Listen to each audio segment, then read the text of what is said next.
All right, folks, welcome back to the first podcast, Patient Matters, where we cut through the noise and get to the real stuff that actually matters to your health. We've all been told that for years that genetics determines your destiny, right? You're stuck with whatever genes you got. That's all crap. The science says otherwise. You can literally optimize your health by understanding how your genes work and how toxins in your environment screw with them. And today, we're going to break it all down. My guest is someone who already knows her stuff, Kari Rayl. She's been digging into the world of genetic health, toxic exposure, and how to fix your body at the core level. We're talking pesticides, plastics, chemicals, stuff that's everywhere, but no one really tells you how bad it is. So, Kari, welcome to the show. Thank you, Rashar. My name is Kari Rayl. I am a functional diagnostic nutritionist, and I am here to debunk the myths and empower you with education to be in control of your health. That's good. So here's the thing. Most people think their genetics are like a prison sentence. Oh, my family has diabetes, so I'll get diabetes. I've always struggled with my weights. That's my weight loss program, but I guess it's in my genes. So what you're saying is that that's not the full story, Absolutely. If we try to all work out the same way, eat the same way, we're all going to get a different result because our genetic makeup is just innately different.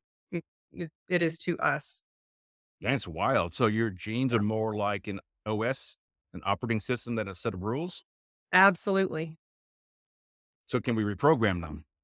Well, it isn't so much as reprogramming, it's understanding how those genes function.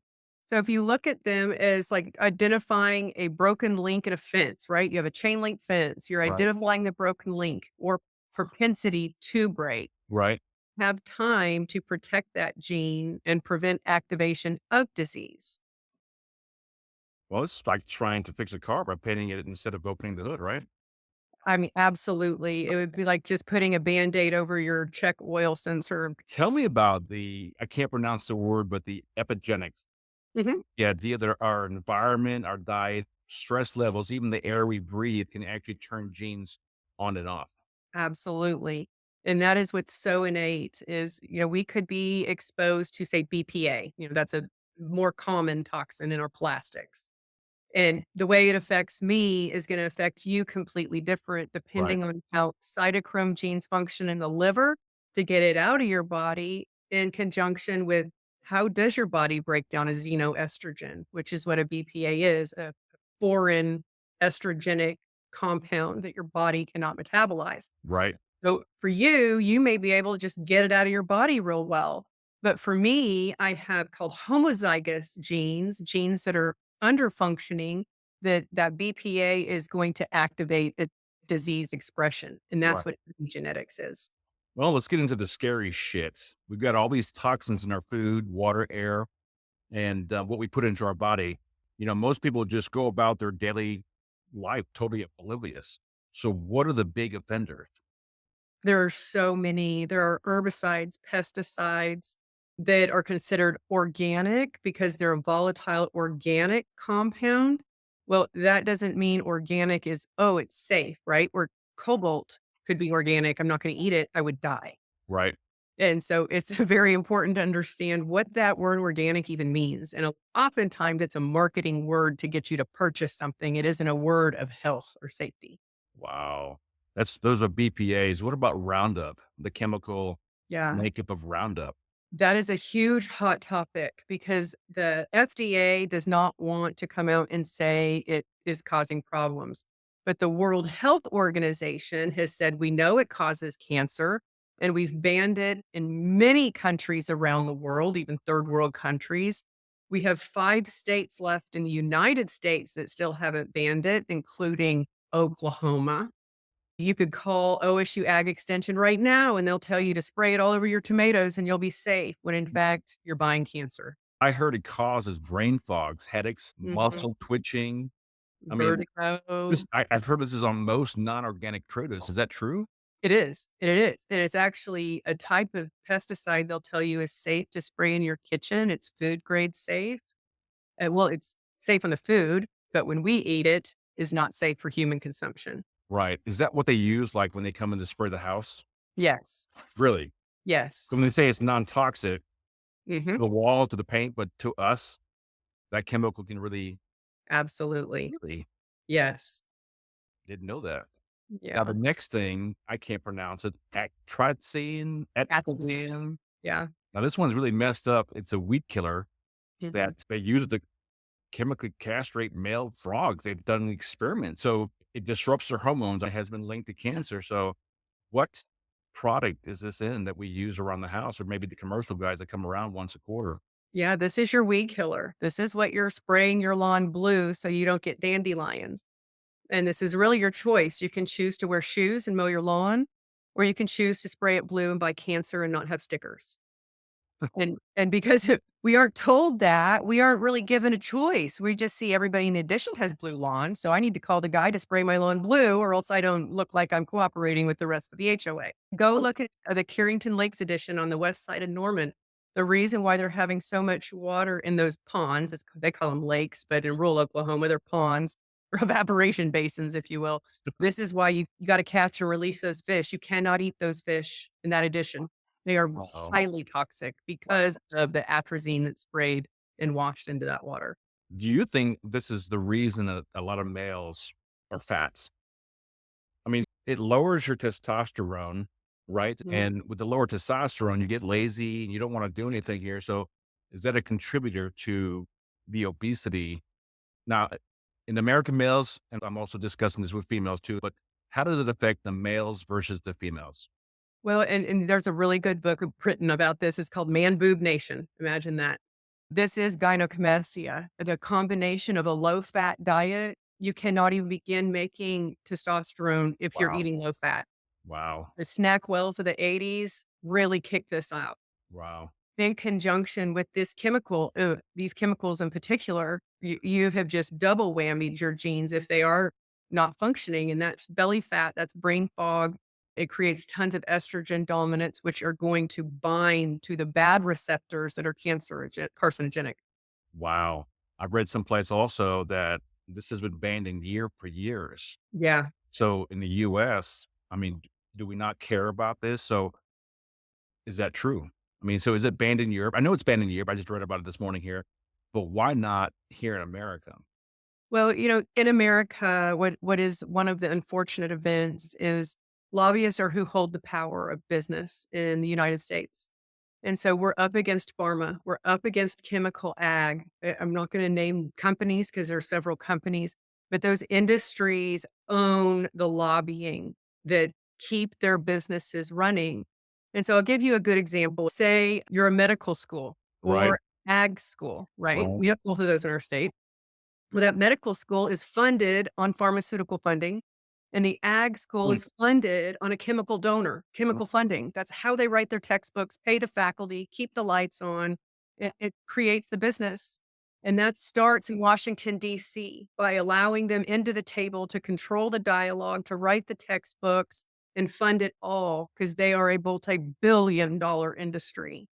And so with those dollars, that's what we learn in medical school or agriculture is what is funded by those industries, not what's safe for human consumption. Wow, that's insane. People freak out about artificial sweeteners, but this stuff is just flying under the radar. That's insane. We have Kari Rayl here today with Patient Matters, and she's discussing genetics. So now that everyone's listening and probably freaking the hell out right now, what do we do about it? One is being aware of what you're putting in your body. I know it's super hard. This is what I do for a living.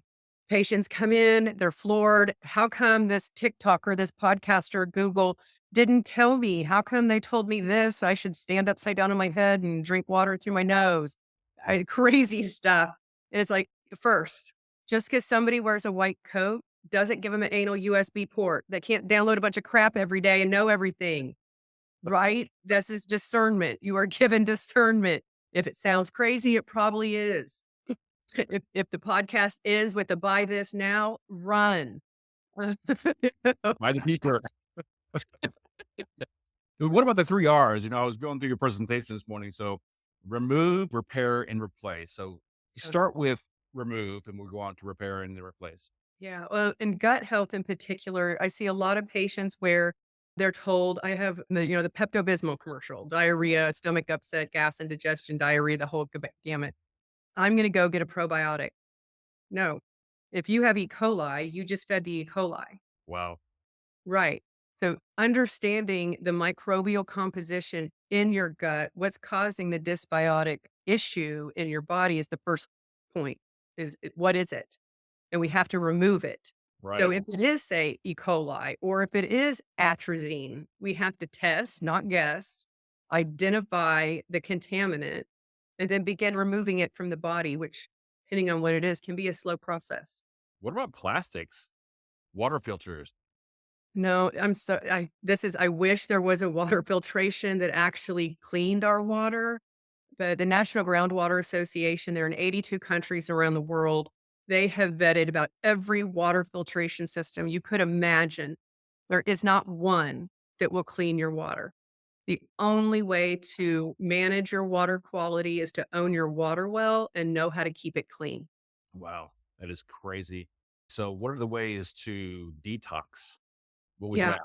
Well, detox is a big word I hear a lot. And can I do a detox in a box? Can I do a juice cleanse? No, the answer is no every time Right. because we all detox differently. And so if I just say, hey, Rashar, I'm going to assume you detox like me, use this program I did, and say you have cytochrome activity in the liver that doesn't work. It's kind of like a clogged drain. You're gonna upregulate a ton of toxins Mm. and not be able to get them out of your body, so now they store back into different organs.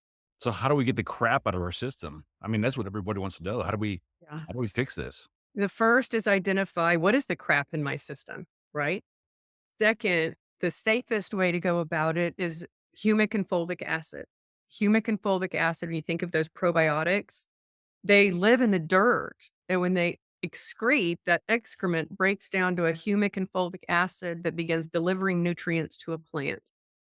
That's how our plants get nutrition. In our body, it's very similar. So when we're toxic, we can no longer even absorb the nutrition we're getting from food or supplements. They're just passing right through us. Now, Yeah. the last thing in your 3 R's to replace the bad habits with healthier choices.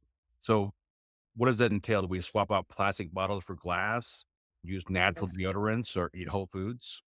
That is a really good way to start. The one thing I tell people is the hardest, but it's free. And that's Taco Tuesday, not taco every day. You gotta food rotate, and even if it's on the healthy list, broccoli, you eat it every day, you're creating inflammation in your gut to broccoli. That is funny. It's true though. All right, real talk here. Like, what's the fastest way someone who's listening right now can detox this stuff? The fastest way is humic and fulvic. You can run to the store and get liquid chlorophyll, very safe. You just take a little shot of it, different kind of shot, but you just take a little shot of it. Humic and fulvic acid is completely tasteless. It tastes like water if you did get it in liquid form, but you can get it in pill form. I Mhm. like liquid forms better because if you're in that phase of not being able to absorb, that liquid is going to saturate a lot faster. No, because that water could be filled with toxins. And I'll give you a good example. I have a patient in a rural area here in Oklahoma. She managed a gas station for 20 years. And around her property are these big oil tankers. Mm, And the only way they're able to manage the overflow, if you will, I know that's not the right way of saying it, is just set them on fire every month, yep. right? Yep. Well, what she has in her body is a compound metabolite from that gasoline leaking on the ground, getting back into the groundwater, and she's drinking it. Wow. Yes. Wow. Yes. What other detox pathways can we do? I mean, so, sauna, sweating. I mean, Yeah. our skin is a detox organ. So, Yeah. how can we use what we already have? So when we're talking about sweating, red light therapy or sauna therapy, it's making sure your limbs are able to detox. And we've all run into those people that say they don't sweat, right? And you're like, Right. right, you never ran hard enough. But they don't. Their limbs are Or rested. Or yeah, right. right? Their lymph nodes are not able to flush, and that's another problem. And so we can get them where they are able to start sweating and flushing those toxins out. But if we don't support them in that area, they will never get a benefit. So instead of just being a paranoid about everything, Yeah. people can actually do something about this, right? Absolutely. And the key really is rotate, rotate, rotate. So say I'm gluten free and I think I'm doing amazing and I'm trucking down the road. Well, guess what? All that corn and rice you're eating every single day instead of wheat is filled with alpha toxin and orchotoxin and formosin mold, and it stores in your brain and behind your eyes. Mm-mm. But if you only had rice once a week, your body would naturally get a hold of that mold and get it out. But when Yep. you do it every day, you just Mm-mm. can't stay ahead of it. Let's go back to the weight loss here. So, do I have to come in and get a test and find out what's causing me to not to lose weight, or are you saying I'm just not running fast enough? No, and actually the running can cause you not to lose weight if that's not what you should be doing genetically. Well, it's cardio, but so the genetic test that you run, it will tell me what I have to do. At least give me the marker, right? So I come in and take this test. Okay, so typical guy, what do you find on these tests that will help someone like me Yeah. lose the weight? Now, I'm concerned about that, but say for example, the results come back. What are the typical results you see for males who just can't lose the Well, the number one thing they realize is they've been eating and exercising the wrong way their whole life. And especially when we're in our age criteria, back then it was run more, eat less. Now we're in a keto, low carb, no carb fad, which just causes cancer. And Hmm, when I say causes cancer, what I'm talking about is cancer is not just sugar seeking, there are protein seeking cancers. If you are not made to pound protein, which most of us aren't, even though you have these fads of everyone needs more protein, that's what kidney cancer is. That's what bladder cancer is a consumption of too much protein and not enough fiber. And so that's the number one is you're not getting enough fiber, 32 grams a day from food, not supplements. And your DNA plan that I run merges it all into an app to manage your eating. Even if you're at a restaurant, it'll tell you what to order off the menu, your exercise regimen. Are you slow twitch, fast twitch, or a little bit of both? So, a good example, say you're going to go run every day because you think energy means calorie absorption means weight loss, right? But your body is slow twitch muscle fiber. So now you've created a ton of inflammation your body can't resolve. And you go into fight or flight and you start storing all your ice and lettuce. hmm. Body thinks it needs to stay alive, which damages your heart. That's the skinny guy that has a heart attack. So when he was a young boy, he had open heart surgery. And because of that fear of chest pain, his pediatrician put him on a PPI, a proton pump inhibitor, What's a because PPI? that prevents acid reflux, GERD, you go Prilosec, Zantac, all that stuff. We know they cause Alzheimer's. We know they prevent nutrient absorption, and we know you cannot extract any nutrient from your food when you use these. Wow. But Well, yeah, no, it's go bad. ahead. Yeah, yeah. Remember, And so it's knowledge is power, you it know? is. So, It is. if you know how to clean your body and the environment, I think we all win. Yeah. Well, his pediatrician put him on it as a young boy just in case he got acid reflux, his chest wouldn't hurt, and he think he's having a cardiovascular event. So fast forward, he's in his early 30s and he's taken it for most his life. And he's having some major metabolic dysfunction, majorly. And he's a police officer. He has to be able to function. He can't be in and out of bathrooms. And so it did take 9 months to get him off that PPI, titrating him off to not have side effects because those become highly addictive. And it shuts off your hydrochloric acid in the brain and says, don't make it anymore. Think of like making beer. You have you cut off the liquid source into the Right. chimes, like those enzymes kind of break down the food and turn it into chime.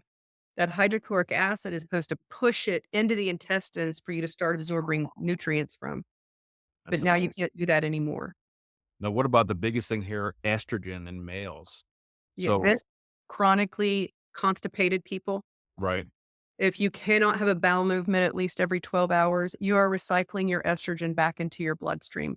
12 That is the most common cause of estrogen dominance, not a regular bowel movement. In medical school, a doctor is told, "Oh, you just go on your own schedule. You're normal." No, sorry. Biology is biology. And if you don't go daily, you are estrogen dominant. So Yes. you Yeah. said, or you said 12 hours. So Yeah. I say 24 hours for me. What does that mean? If anything at all? Yeah. You should be going at least twice a day. Think of a baby where it's like, "Ah, I just fed that and I'm already changing his diaper again." That's because that baby's gut is pure and clean and undisrupted. Wow. Do I need more roughage? Yeah. Most likely it's fiber we need to incorporate in. I go and buy some more shredded wheat. No. That's where all those molds, any grains that are processed and put into a bag, even if it says organic, gluten-free, animal cruelty-free, you're eating mold. So what do we do? I mean, take pills for more fiber? You know, things like quinoa, there's 13 grams of fiber in quinoa and Yeah, but it 18 tastes grams like of shit protein. though. Well, you sprinkle it in your soups or on your salad. So if you put it in your salad, you get about 15 to 18 grams of fiber easily. Wow. That's insane. Mhm. Anyways, I have Kari Rayl today in the first podcast episode of Patients Matter, and this has been eye opening. I mean, if you're living, like I'm thinking, damn, I need to clean my life up and go check out what Kari has to offer. Where do they find your information? What's your website information? It is trugenics.org. That's TRUGENEX.org. And we'll put it in the link to the story once we're done with the podcast and we'll upload it. And you also have a Facebook page too, as well. What's the name of that? That is Patients Matter. Okay. So we'll share that with the audience. Guys, do me a favor, share this episode with someone who needs to hear this. Don't let people stay in the dark about what's going on or going into their bodies. Carrie, you're a badass. Thanks for coming on. Thank you. Thank you. Any last words? Well, hopefully today's not my last day. So Or it's not. Hopefully we'll have you on next week. Yeah. So guys, that's it for today. Take care of your body. Don't let these corporations poison you. And we'll see you on the next episode of Patient Matters. thank you, Rashar. Thank you, Carrie.